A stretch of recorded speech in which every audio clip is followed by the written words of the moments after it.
Hello students, मुझे उम्मीद है आप सभी अच्छे होंगे।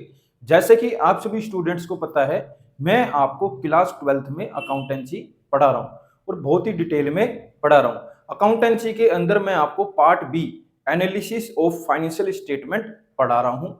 उसके अंदर मैं आपको चैप्टर अकाउंटिंग रेशो को बहुत ही डिटेल में पढ़ा रहा हूँ। प्रीवियस वीडियोस के अंदर मैंने आपको बताया था कि अकाउंटिंग रेशो क्या होता है, तो मुझे उम्मीद होगी आपको पता होगा। नहीं पता फिर भी बता देता हूं।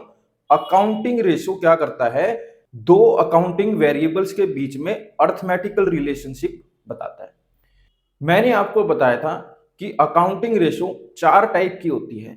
एक होती है लिक्विडिटी रेशो, एक होती है सोल्वेंसी रेशो, एक होती है एक्टिविटी रेशो और एक होती है प्रॉफिटेबिलिटी रेशो।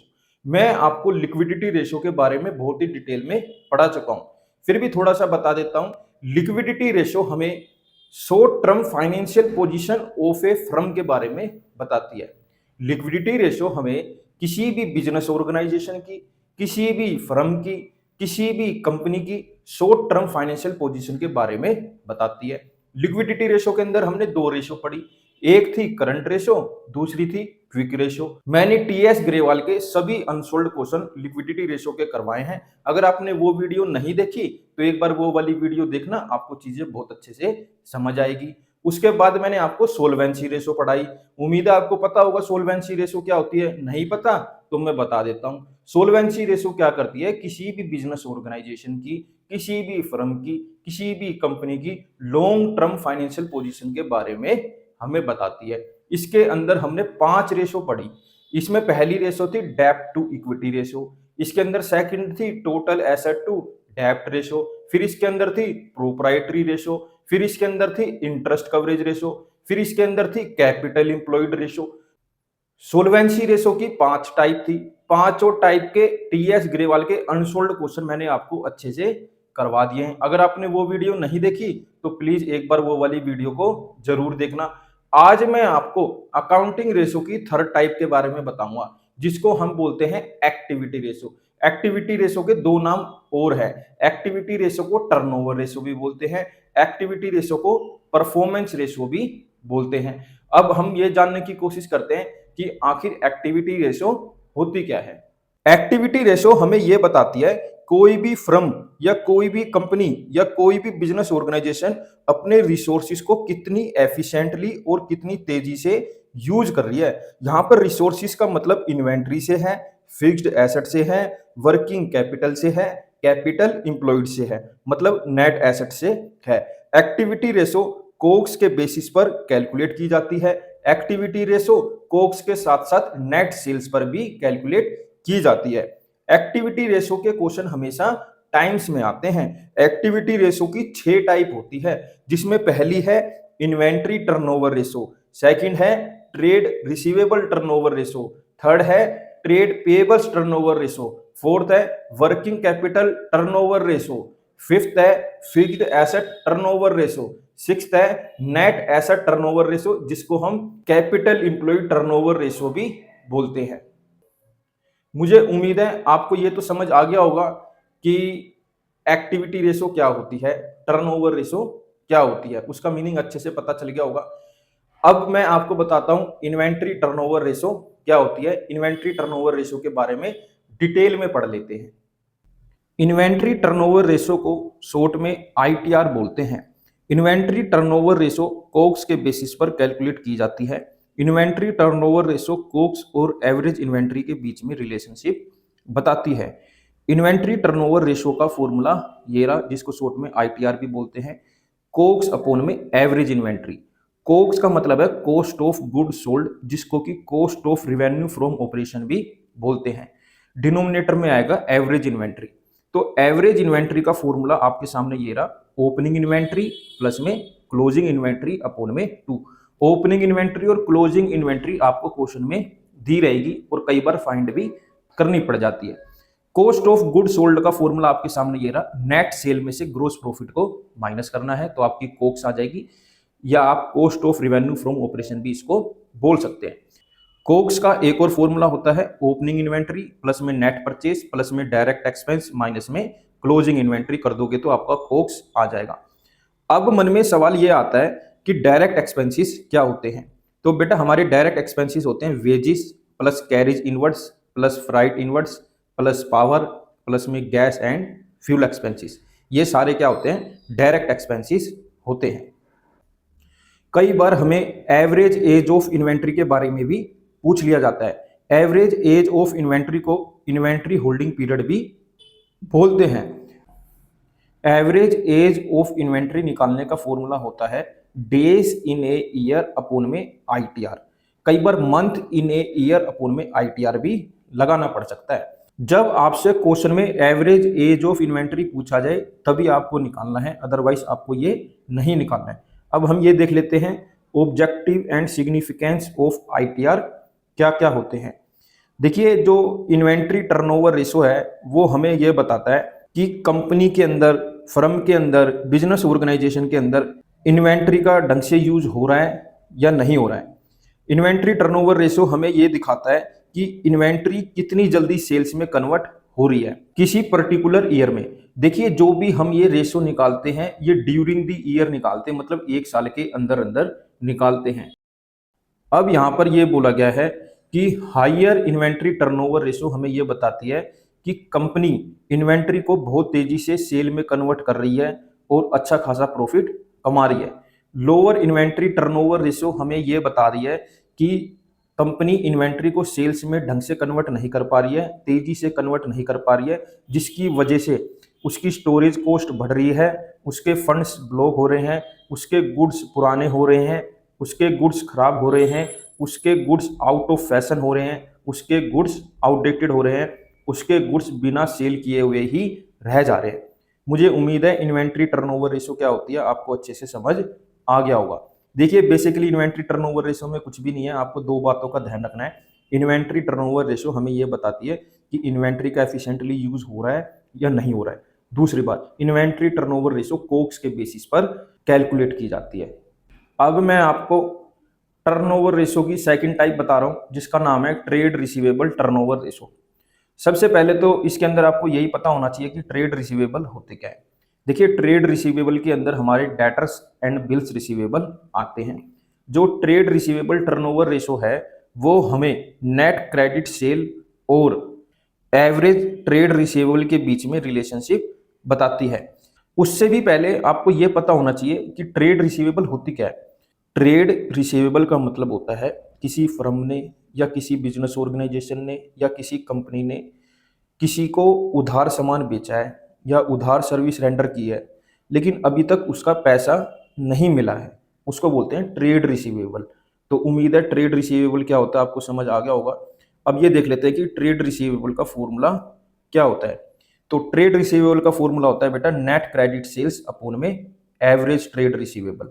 तो एवरेज ट्रेड रिसीवेबल का फॉर्मूला होता है opening trade receivable plus closing trade receivable upon में 2। अब यहां पर आपको यह जरूर पता होना चाहिए कि यहां पर opening debtor plus closing debtor upon में 2 हो सकता है, प्लस यहां पर opening bills receivable plus closing bills receivable upon में 2 भी हो सकता है। टोटल सेल्स का मतलब है बेटा यहाँ पर cash cell plus credit sale plus में सेल्स रिटर्न। सेल्स रिटर्न को रिटर्न इनवार्ड भी बोलते हैं।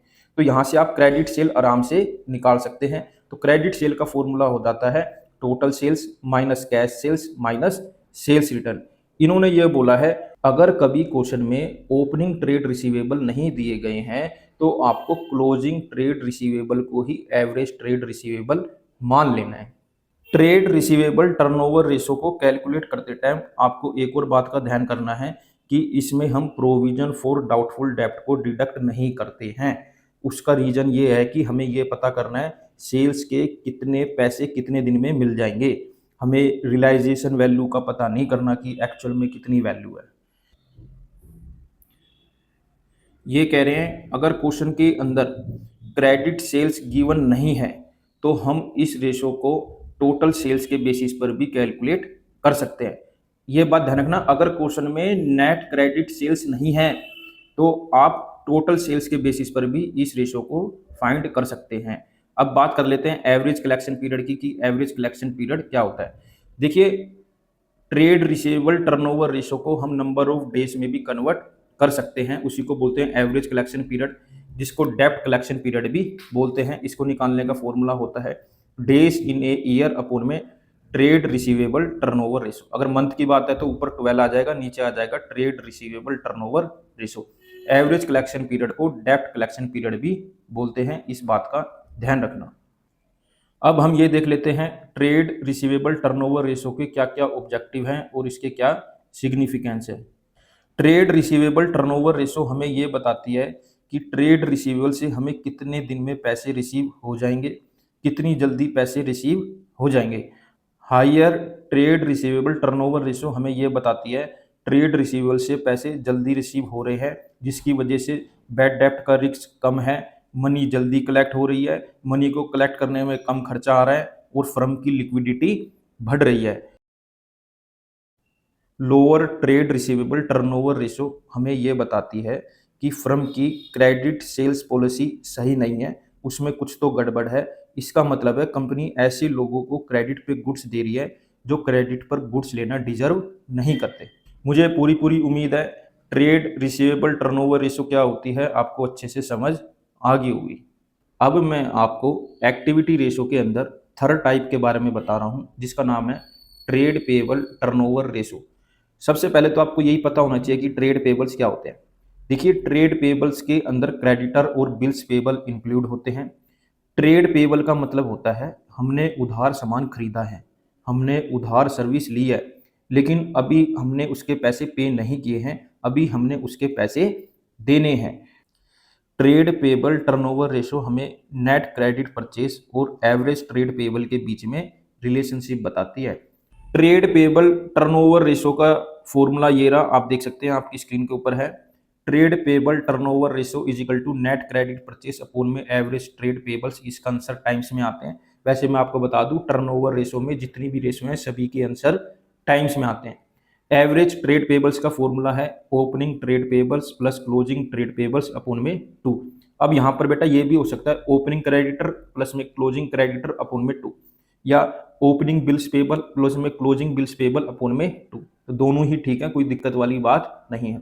अब यहाँ पर टोटल परचेस का फॉर्मूला होता है बेटा कैश परचेस प्लस में क्रेडिट परचेस प्लस में परचेस रिटर्न। परचेस रिटर्न को रिटर्न आउटवर्ड भी बोलते हैं। तो यहाँ से हमने क्रेडिट परचेस का फॉर्मूला निकाल लिया, total purchase minus cash purchase minus purchase return. अगर क्वेश्चन के अंदर नेट क्रेडिट परचेस नहीं दी गई तो आप टोटल परचेस के बेसिस पर भी इस रेशो को कैलकुलेट कर सकते हैं। इस रेशो के अंदर भी एवरेज पेमेंट पीरियड निकाला जा सकता है।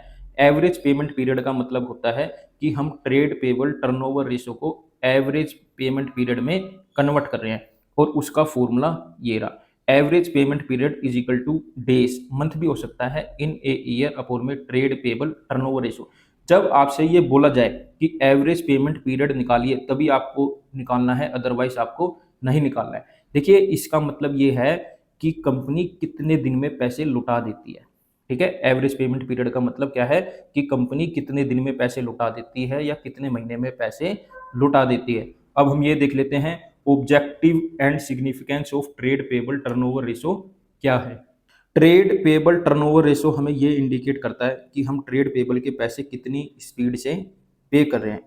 अगर trade payable turnover ratio high है तो वो हमें ये बताता है कि हमने ट्रेड पेबल के पैसे जल्दी पे कर दिए हैं, इससे हमारी क्रेडिट वर्तीनेस बढ़ती है और हम टाइम पर पैसे देते हैं।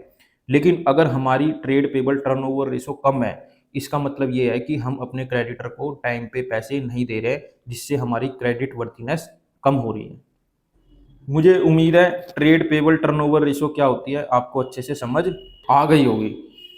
अब मैं आपको एक्टिविटी रेशो की फोर्थ टाइप के बारे में बता रहा हूँ, जिसका नाम है वर्किंग कैपिटल टर्नओवर रेशो, जिसको शॉर्ट में WCTR भी बोलते हैं।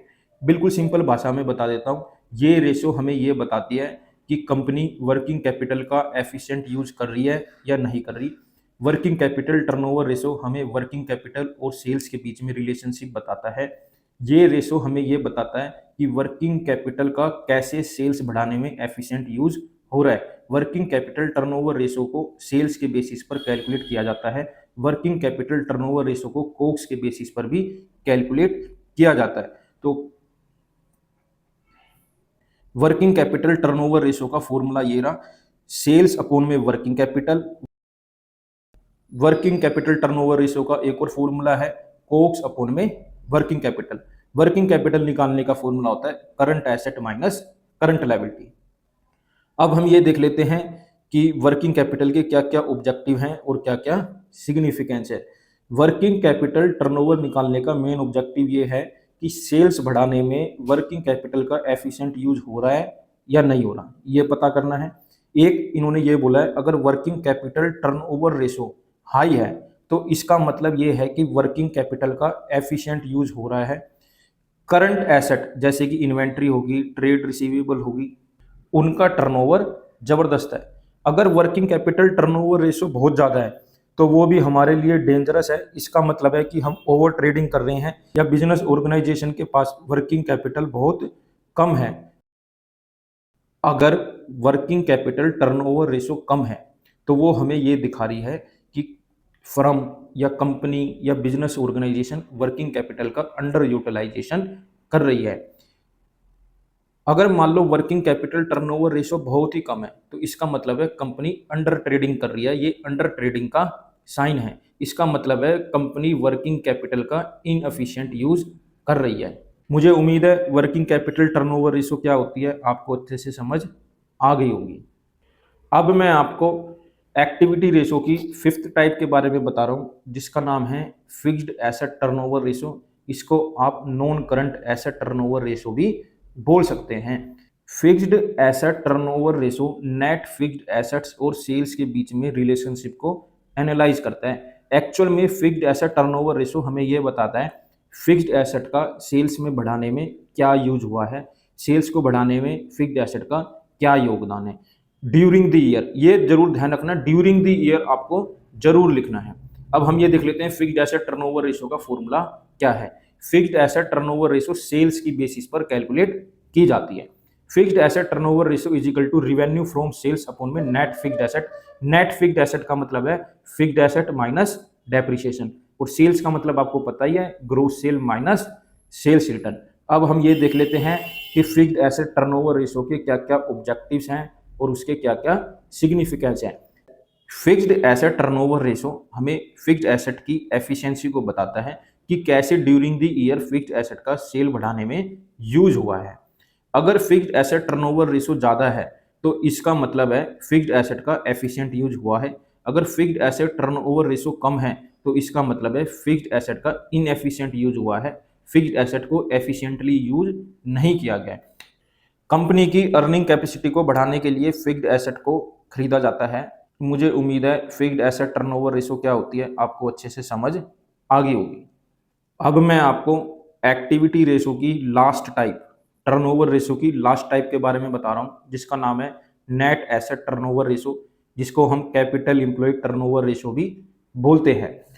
Net asset turnover ratio capital employed और सेल्स के बीच में रिलेशनशिप को एनालाइज करता है। ये रेशो हमें ये बताता है सेल्स को बढ़ाने में कैपिटल एम्प्लॉयड का सही से एफिशिएंट यूज हो रहा है और कितनी बार कैपिटल एम्प्लॉयड का यूज हो रहा है। ये हमें नंबर ऑफ टाइम्स भी बताता है। कैपिटल एम्प्लॉयड टर्नओवर रेशो भी सेल्स के बेसिस पर कैलकुलेट करी जाती है और ड्यूरिंग द ईयर कैलकुलेट की जाती है। अब हम इसका फॉर्मूला देख लेते हैं। इसका फॉर्मूला क्या है, नेट एसेट या कैपिटल एम्प्लॉयड टर्नओवर रेशो का फॉर्मूला है सेल्स अपॉन में कैपिटल एम्प्लॉयड। आप इसको बोल सकते हैं रिवेन्यू फ्रॉम ऑपरेशंस अपॉन में कैपिटल एम्प्लॉयड। अब हम objectives and significance of net asset turnover ratio के बारे में पढ़ लेते हैं। नेट एसेट टर्नओवर रेशो हमें ये बताती है कि कैपिटल एम्प्लॉयड का सेल्स बढ़ाने में कितना यूज हुआ है, कितनी बार यूज हुआ है। अगर मान लो नेट एसेट टर्नओवर रेशो ज़्यादा है तो इसका मतलब है कैपिटल एम्प्लॉयड का बहुत ही अच्छी तरीके से और बहुत ही एफिशिएंटली यूज हुआ है, जिसकी वजह से हमारी प्रॉफिटेबिलिटी भी बढ़ी है, हमारी लिक्विडिटी भी बढ़ी है। लेकिन अगर हमारी नेट एसेट टर्नओवर रेशो कम है तो इसका मतलब है कि कंपनी ने, फर्म ने, बिजनेस ऑर्गेनाइजेशन ने कैपिटल एम्प्लॉयड का अच्छे से यूज नहीं किया, उन्होंने अंडर यूटिलाइजेशन किया है, इनएफिशिएंट यूज हुआ है नेट एसेट का या कैपिटल एम्प्लॉयड का। इसके अंदर इतना ही है। मुझे उम्मीद है कि आपको ये 6 की 6 रेशो अच्छे से समझ आई होगी। अगर कोई डाउट है या कोई चीज़ समझ नहीं आई तो आप कमेंट कर देना, मैं आपका डाउट क्लियर करने की पूरी पूरी कोशिश करूंगा। अब मैं आपको इन 6 के 6 रेशो के टीएस ग्रेवाल के अनसोल्ड क्वेश्चन करवाऊंगा। मेरे साथ ऐसे ही जुड़े रहिए, मैं आगे भी आपके लिए ऐसे ही अच्छी अच्छी वीडियो बनाता रहूंगा। Thank you for watching.